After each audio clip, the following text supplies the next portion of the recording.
ಚಿಕ್ಕ ಮಗು ನೀನು, ಹಾಗೆಲ್ಲ ಏಕವಚನದಲ್ಲಿ ಕರೀತಾರಾ? ಸಾರಿ ಅಜ್ಜಿ, ಶ್ರಾವಣ್ಯಕ್ಕ ಹೇಳಿದಾಳೆ ಇನ್ ಮುಂದೆ ಅವ್ರನ್ನ ಭಾವ ಅಂತ ಕರಿ ಅಂತ. Very good. ವೆರಿ ಗುಡ್ ಏನ್ ಬಂತು? ಈಗಿನ ಕಾಲದ ಹುಡುಗಿರ್ ನೀವು ಮರದ ನೆರಳಲ್ಲಿ ನಿಂತ್ಕೊಳ್ಳಿ ಅಂತಂದ್ರೆ ಮರನೇ ಹತ್ತಿ ನಿಂತೀರಾ. ಹಾಗೆಲ್ಲ ಕರೆಯೋದು ಮದ್ವೆ ಆದ್ಮೇಲೆ, ಈಗಲ್ಲ. ಸುಬ್ಬು ಈಗ ಬರ್ಲಿ, ಅವನ ಹತ್ರ ನಾನ್ ಮಾತಾಡ್ತೀನಿ. ಅಜ್ಜಿ, ನನ್ನ ಹುಡುಗ ತುಂಬಾ ಪಾಪದವನು, ಅವನ ಹತ್ರ ನಿನ್ ಕೋಪದಲ್ಲೆಲ್ಲ ಮಾತಾಡ್ಬೇಡ. ಆಯ್ತಾಯ್ತು, ನಂಗೇನ್ ಮಾತಾಡ್ಬೇಕು ಅಂತ ಗೊತ್ತು. ಏನ್ ಮಾತಾಡ್ತೀಯಾ? ನೀನೇ ಹೇಳ್ತಿದ್ಯಲ್ಲೇ, ಅವ್ನು ನಿನಗೆ ಫೋನ್ ಮಾಡೋದಿಲ್ಲ, ಮೆಸೇಜ್ ಮಾಡೋದಿಲ್ಲ, ನಿನ್ ಮೇಲಿರೋ ಪ್ರೀತಿನ ಇನ್ನೂ ಹೇಳ್ಕೊಂಡಿಲ್ಲ ಅಂತ. ನೀವಿಬ್ರು ಮುಂದೆ ಜೀವನದಲ್ಲಿ ಜೊತೆಲೆ ಹೆಜ್ಜೆ ಹಾಕ್ಬೇಕಾದವರು. ನೀನ್ ನೋಡಿದ್ರೆ ಓಡ್ತಾ ಇದೀಯಾ, ಅವನ್ ನೋಡಿದ್ರೆ ತೆವಳ್ತಾ ಇದ್ದಾನೆ. ಹೀಗಾದ್ರೆ ಹೇಗ್ ಕತೆ? ಕರೆಕ್ಟ್ ಆಗಿ ಹೇಳ್ದೆ ಅಜ್ಜಿ. ಕಥೆ ಸೂಪರ್ ಫಾಸ್ಟ್ ಸ್ಪೀಡಲ್ಲಿ ಹೋಗ್ಬೇಕು ಅಂದ್ರೆ ಅವ್ನ್ ಮೊದ್ಲು ನನಗೆ ಪ್ರಪೋಸ್ ಮಾಡ್ಬೇಕು.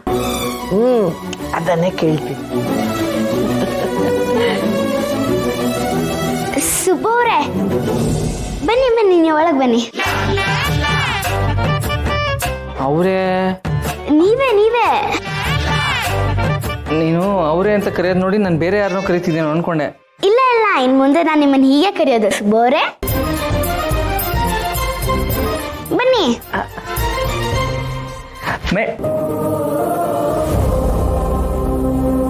ಅಮ್ಮ ನಮಸ್ತೆ.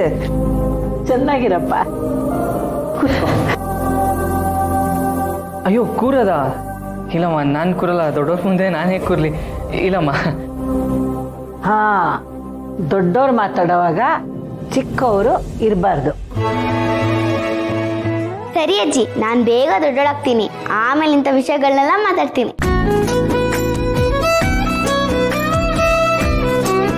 ಕೂತ್ಕೋಪ್ಪ, ಪರವಾಗಿಲ್ಲ, ಕೂತ್ಕೋ. ಇಲ್ಲಮ್ಮ, ಬೇಡ, ಹೇಳಿ. ಏಯ್ ಸುಬ್ಬು, ಅಜ್ಜಿ ಹೇಳ್ತಿದಾರೆ ತಾನೆ ಕುತ್ಕೋ ಅಂತ. ಅವ್ರ ಮಾತಿಗೆ ಬೆಲೆ ಕೊಡಲ್ವಾ ನೀನು? ಕುತ್ಕೋ.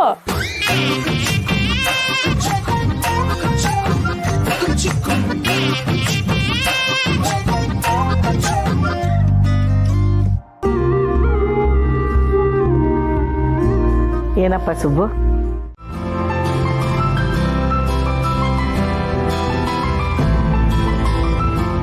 ಸಾಕ್ ಬಿಡಿ ಅಜ್ಜಿ, ಇನ್ಮೇಲೆ ಎಲ್ಲ ಕಲ್ತ್ಕೋತಾನೆ, ಬಿಟ್ಬಿಡು. ಏನಪ್ಪ ಸುಬ್ಬು, ಎಲ್ಲ ಕಲ್ತ್ಕೋತೀಯಾ? ಅವ್ರ ಜೊತೆ ಚೆನ್ನಾಗಿ ಮಾತಾಡ್ಕೊಂಡಿರ್ತೀಯಾ? ಹ್ಞೂ ಅಮ್ಮ, ಚೆನ್ನಾಗಿ ಮಾತಾಡ್ಕೊಂಡಿರ್ತೀನಿ. ನಾನೀಗ ಹೊರಡ್ತೀನಿ, ಸ್ವಲ್ಪ ಕೆಲಸ ಇದೆ. ಮೇಡಮ್, 1 ನಿಮಿಷ ಬರ್ತೀರಾ? ನಿಮ್ಮ ಹತ್ರ ಏನೋ ಮಾತಾಡಬೇಕಾಗಿತ್ತು. ಸರಿ ಸರಿ, ಬರ್ತೀನಿ, ನೀನು ಹೋಗಿರೋ. ಸರಿ.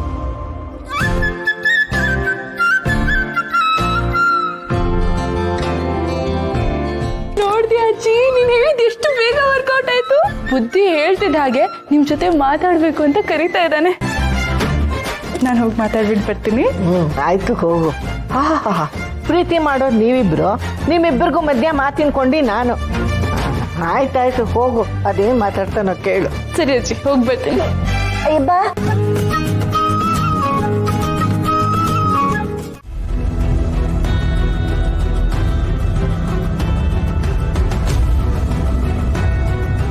ಅವನಿಗೂ ಇದು ಇಷ್ಟ ಆಗಿದೆ ಅಂತಾನೆ ನಾವೆಲ್ಲರೂ ಸೇರಿ ಅದನ್ನ ಫೈನಲೈಸ್ ಮಾಡಿರೋದು.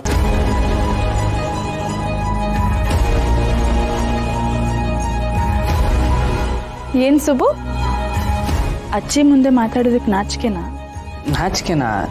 ನಾಚಿಕೆ ಅಲ್ಲ ಮೇಡಮ್, ಅವ್ರಿಗೆ ನೀವು ಪ್ರೀತಿ ಮಾಡ್ತಿರೋ ವಿಷಯ ಗೊತ್ತಿದೆಯೋ ಗೊತ್ತಿಲ್ವೋ ಅಂತ ನಾನು ಈ ಕಡೆ ಕರ್ಕೊಂಡ್ಬಂದೆ ಅಷ್ಟೇ. ಓ ಅಷ್ಟೇನಾ? ನಾನು ಪ್ರೀತಿ ಮಾಡ್ತಿರೋ ವಿಷಯ ನಾನು ಅಜ್ಜಿ ಹತ್ರ ಹೇಳ್ಕೊಂಡಿದ್ದೀನಿ. ಹೌದಾ? ಅಜ್ಜಿಗೆಲ್ಲ ಹೇಳ್ಬಿಟ್ಟಿದ್ದೀರಾ ಮೇಡಮ್? ಅಲ್ಲ, ನೀವು ಪ್ರೀತಿಸಿ ಇವಾಗ ನೋಡಿದ್ರೆ ಹೀಗೆಲ್ಲ ಆಗ್ತಿದೆಯಲ್ಲ, ನಿಮ್ಗೆ ಈ ಮದುವೆಗೆ ಒಪ್ಪಿಗೆ ಇದೆಯಾ?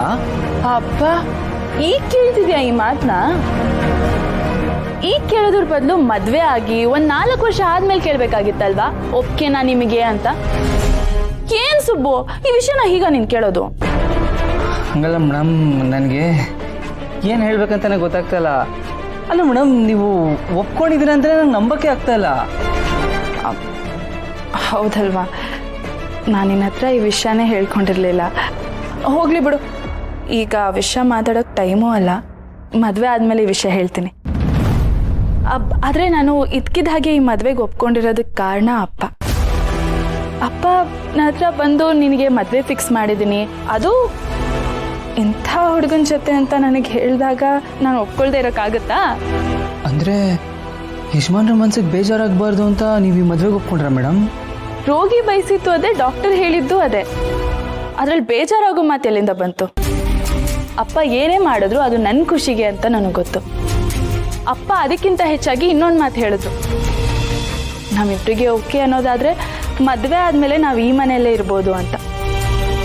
ನಾನು ಆ ಮನೇಲಿದ್ರೇನು ಈ ಮನೇಲಿದ್ರೇನು, ನನ್ನ ಗಂಡ ಯಾವಾಗಲೂ ಇದೇ ಮನೇಲಿರೋವಾಗ ನಾನು ಇಲ್ಲೇ ಇದ್ದ ಹಾಗೆ ಅಲ್ವಾ.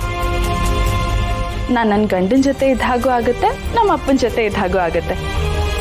ನನ್ನ ಜೀವನದಲ್ಲಿರೋ 2 ಹೀರೋಗಳು ನನ್ನ ಜೊತೆನೇ ಇರ್ತಾರೆ. ಅವರಿಬ್ರು ಒಟ್ಟಿಗೆ ಇರೋದನ್ನ ನೋಡಿಕೊಂಡು ನನ್ನ ಜೀವನ ಪೂರ್ತಿ ನೆಮ್ಮದಿಯಾಗಿರ್ಬೋದು. ಆದರೆ ನೀನು ಇಲ್ಲಿಗೆ ನನಗೆ ಕರ್ಕೊಂಡ್ಬಂದಿದ್ದು ಇದನ್ನು ಕೇಳೋದಕ್ಕಾ? ನಿನಗೆ ಬೇರೆ ಹೇಳೋದೇನೂ ಇಲ್ವಾ? ಏನಿಲ್ಲ ಮೇಡಮ್, ನೀವು ಇಷ್ಟು ಹೇಳಿದ್ಮೇಲೆ ಇನ್ನೇನಿರುತ್ತೆ ಹೇಳಿ? ಏನೂ ಇಲ್ಲ. ಎಲ್ಲ ನಾನೇ ಹೇಳಿದ್ದಾಯ್ತು, ನೀನೇನು ಹೇಳ್ಬೇಡ. ಸರಿ, ನಾನು ಹೋಗ್ತೀನಿ ಬಿಡು.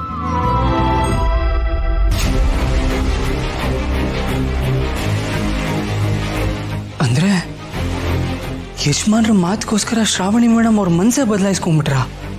ಅವ್ರ ಪ್ರೀತಿನ ತ್ಯಾಗ ಮಾಡೋಷ್ಟು ಯಜಮಾನನ್ ಎಷ್ಟು ಪ್ರೀತಿ ಮಾಡ್ತಾ ಇದ್ದಾರೆ ಮೇಡಮು.